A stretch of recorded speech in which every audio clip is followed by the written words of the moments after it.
So for the LL1 parser, all right, let's calculate the first and follow.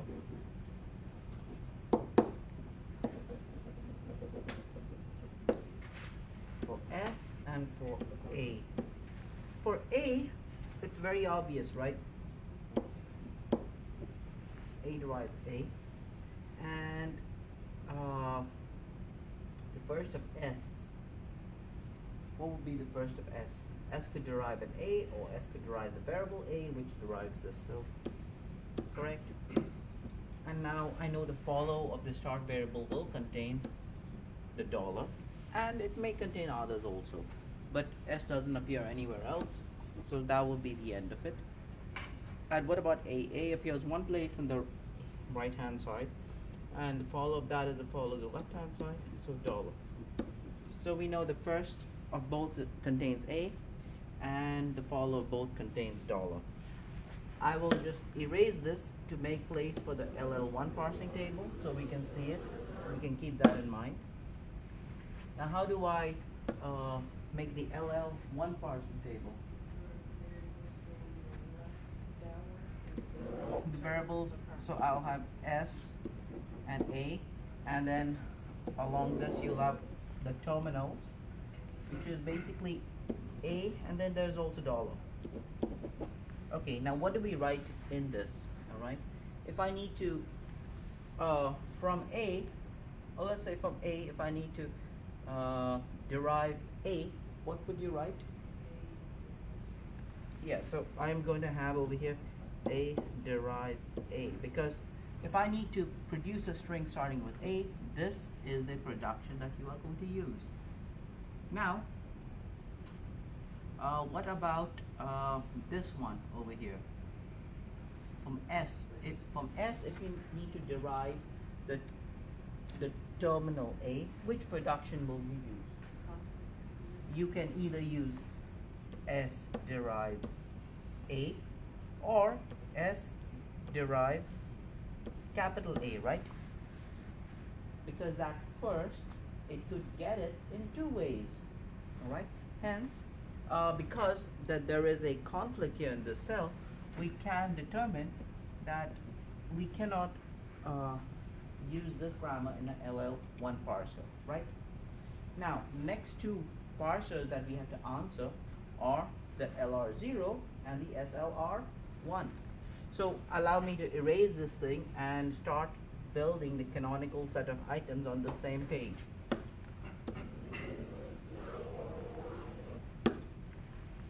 So what do? Okay, we have these three productions, this, and this. So we have to start off with this thing called the augmented grammar, where you include one more, derives S with a dot in the front, right? Now you got a dot in the front, so S derives dot A or dot A, and now you have a dot in the front.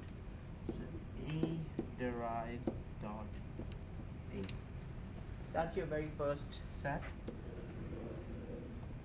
And then after that, now we have to parse all of these productions over here by moving the dot over. So the very first, we can move over S, and that would give me what? S dash derives S dot, and that's it. I cannot add anything more over there. Now in this what do you call that, in the next, I can move over the variable A, so I'll have, it will give me S derives A dot. That's a final item. Okay, the dot moved over, nothing more to add, right? I'm moving over this production, so that will be it. What comes next, would somebody tell me? So I'm going to move over the little a. When I move over the little a, I could either parse S derives dot A or A derives A. So over here, what do we have? Okay, the dot moves over this, S derives A dot. I have one final item, and I also have what do I have here? I have two final items. Now your mind should start working and say that because you happen to have two final items in the same, okay, that you will not be able to use this in an L or zero parser, right? Because there will be shift conflict, right? So what we will do is we will just say that we cannot build a LR parser, and now let us say whether or not we can build a SLR1 parser. All right. Does anyone have a doubt about why I've thrown my hands up and said that I cannot use it in an LR0 parser? Yes, Elijah. So this is your first apology? No, Or this like this is a bottom-up parser, LR0 and SLR1. All right, just pay attention for today. You missed this topic, I believe. So let me number the original productions: reduce 1, reduce 2, reduce 3. Let me number the states: 0, 1, 2, 3. Are there any more states, by the way? No, right? Each of this production was of length 1, hence maximum 1 state. So the answer is no. So now let us build our table. Okay, our table contains what? Along the rows, it contains as many number of states. So 0, 1, 2, 3. And over here it contains all the terminals A, and then there is also a dollar, and then there is S, and there is A, correct? And just because I can, I'll just write the first and follow here so that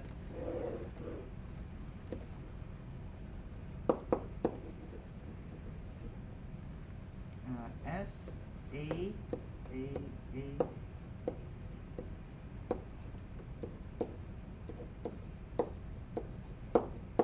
Yeah. All right. Now let us solve this thing.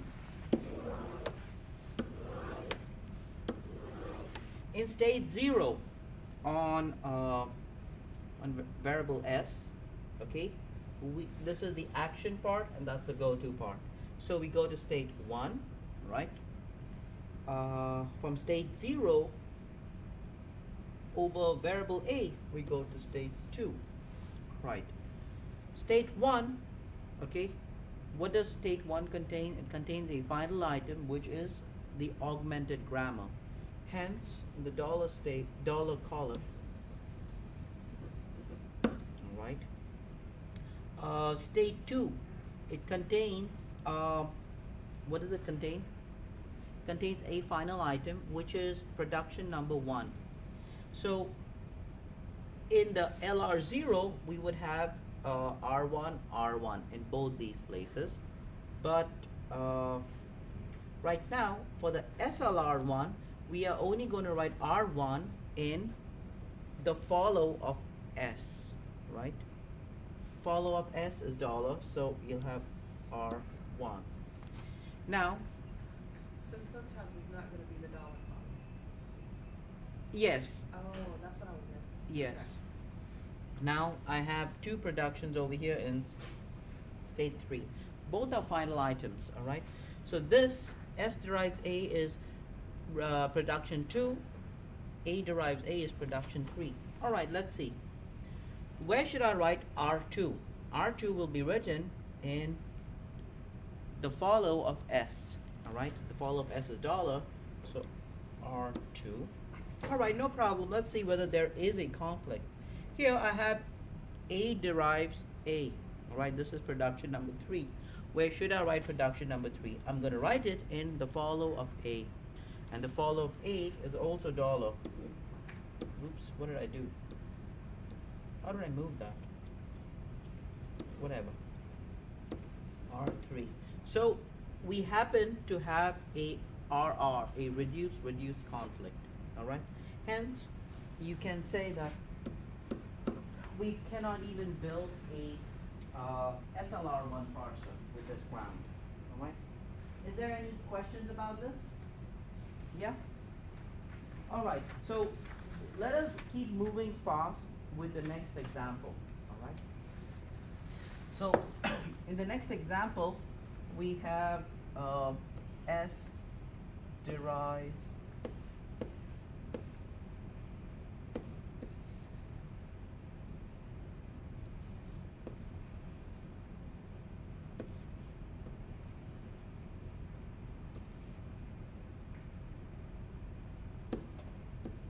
so we have four productions over here. Let's answer whether we can have a LL1 parser, LR0 parser, and SLR1 parser. Off with T, the string will start off with an I, straightforward. What about over here? Can someone help me with that? What will be the first of E? I, right? Because E derives itself, okay? So this string right here will keep giving you a left recursive tree, all right? Unless at one point in time that E derives a T, and then we know what is the first of a T. The first of a T is an I. All right, now what is the follow?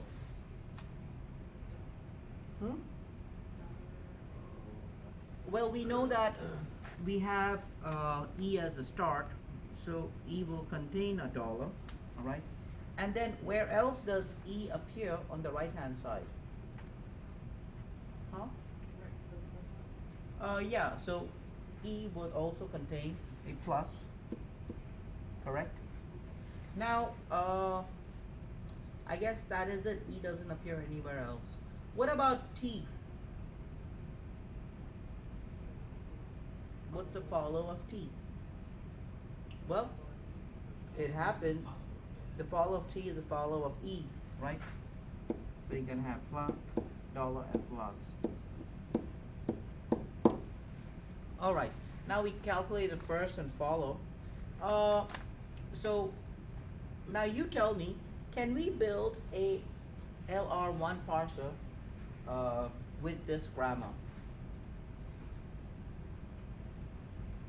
Can you try? No. Quickly, tell me why.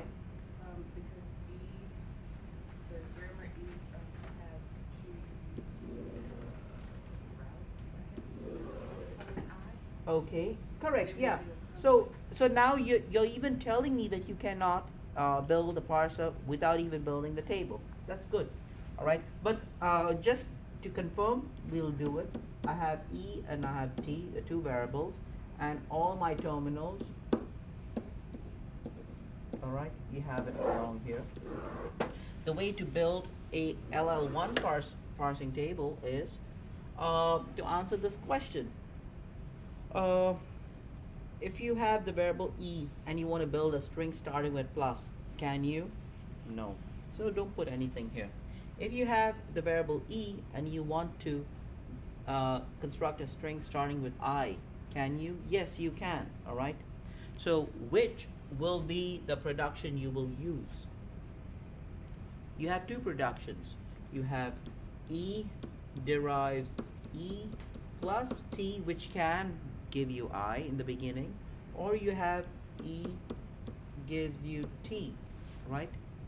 So immediately at this point you know that no, you cannot build a parsing table. Is there any question about that? Yeah? Okay, so the answer for this is no. All right, we won't even bother completing the exercise, but you know how to do it, right? You have I over here. So from T, it is T derives I. Okay, and that's it. We don't have any epsilon anywhere over here, so we don't utilize the follow. Just for terminology purposes, how do you say that again? Well, you see we have this. What is the conflict between the two? Oh, okay. So it means, okay, starting from the variable E, if you need to derive a string starting with I, okay? Because why do I say need to derive a string starting from I? Let's say you have IETS. You have a string that you want to derive. This is a top-down parser, okay? So we see that we have an I. It's a one symbol at a time, right? So now that you've seen that you want to derive a string starting from an I with a top-down parser, and you have to expand E, which expansion should you use, this or this? Right. Correct? So that's the conflict. Now, just never mind. Is it- Alrighty, we'll move ahead then.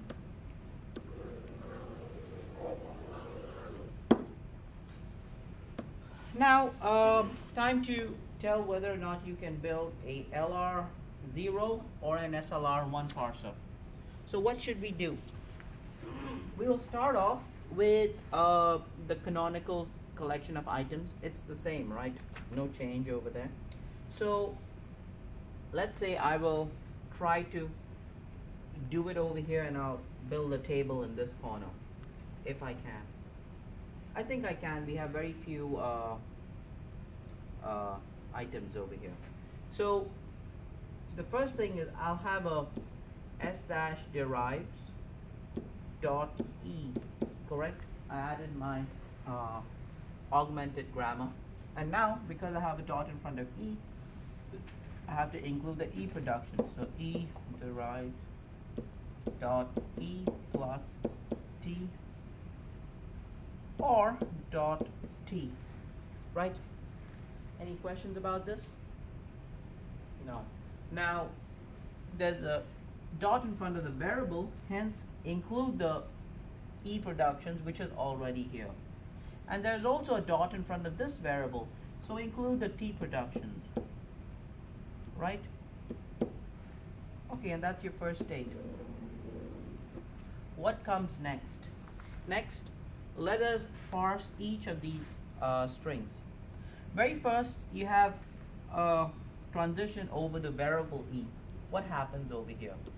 Over the variable e, we have s dash derives e dot. And we also have another transition over e. So e derives e dot plus t. Okay, the dot is in front of a terminal, so there's nothing more we want to do.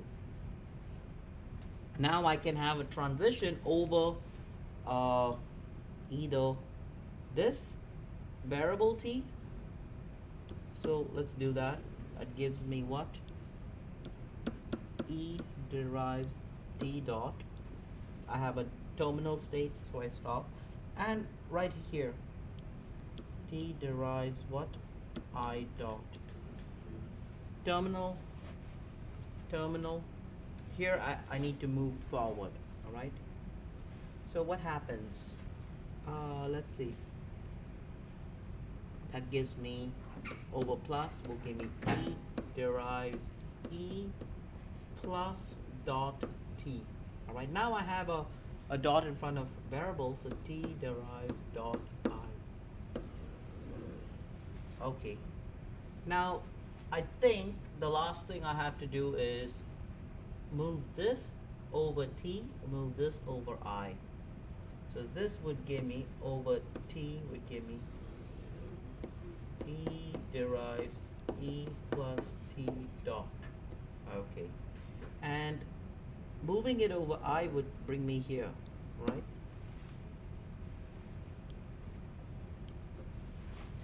I finished. So allow me to now this is R1, R2, R3, okay? This is state 0, 1, 2, 3, 4, 5. Okay. So how do we build our LR0 parsing table? Terminals go on the left. So I'll see, I hope I can do it over here. I think I can. Okay. I have 5 states, 0, 1, 2, 3, 4, 5.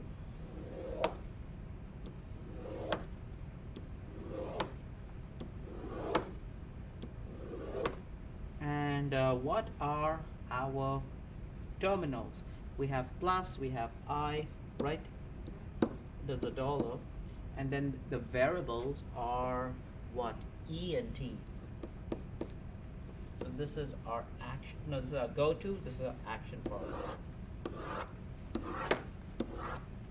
Now what do we do? From state 0, if we are first building the LR0, okay? LR0.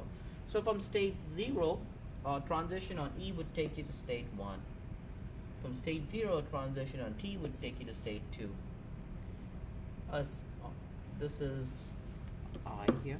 So from state 0, a transition on T, it's basically shift to state 3, correct? So S3, shift. Now state 1, you have one final item over there, but this final item is the augmented grammar, right? So, actually write this part over there. What else? Oh, but from state 1 you have a transition, okay, over a plus sign, and that takes you to state 4. This is a terminal. So we have shift 4, right? Yeah? Okay, now 1 is over. Let's do 2. 2 is a terminal item. It's a final item, and this is production number 2, right? E derives T. So what should you do? We're going to write R2, the production 2, in every column over here. So R2, R2. Is it R2? Yes, it is R2. R2. Okay, and in the entire action part. Now state 3. State 3 has a final item. T derives I. That is reduction number 3. So what are we going to do? Write it in the entire action part. Now a go-to part. So R3, R3, R3. All right. The row 3 is over. What about row 4? Row 4 contains 2 productions over there. A transition on T takes you to state 5. All right. So on T, go to state 5, right? And what about this over here? A transition is going to be E derives T plus E, all right? Or T derives I. You have R1, R2, R3.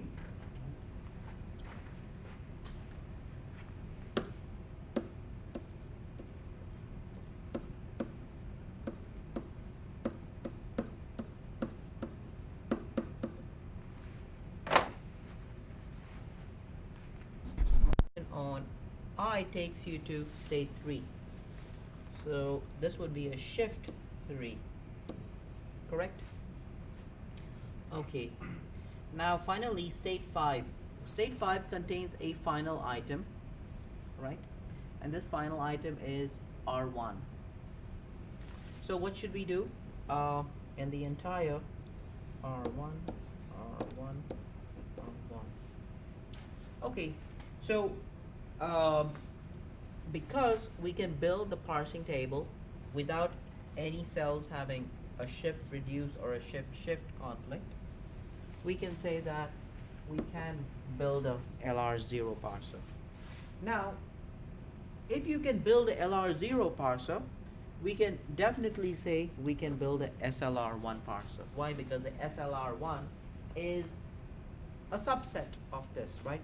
But just for solving this example entirely, let us build the SLR1 parser also. So the SLR1 parser only differs in where we enter the reduce moves. Okay, so let me just remove all of the reduce moves, and let's do that once again. So where do you have reduce moves? You have reduce moves only in those places where you have final items. This is a final item, true, but this is a special case, right? Which is basically the augmented grammar. So in for the augmented grammar, we only write except under the dollar. All right. So that's fine. What is a final item? A final item is a production with a dot at the very end. Then we have no, we don't have final. We have a final item over here. Okay. So this is reduction. Original production number 2, R2. So where are you going to write R2? We will only write R2 in the columns that are contained in the follow of the left hand side, E. So we know that the follow of E is dollar and plus. So write R2 and R2 only in the follow of E. Then we have another final item here. This is production number 3. So you write R3 only in the follow of T, which is R3 and R3. And then we have what? Yeah, another final item. So I'm going to write, this is production number 1, R1. So I'm going to write R1 in the follow of the left hand side. Alright? Any doubts about this thing? Okay, so we solved one more example. Okay,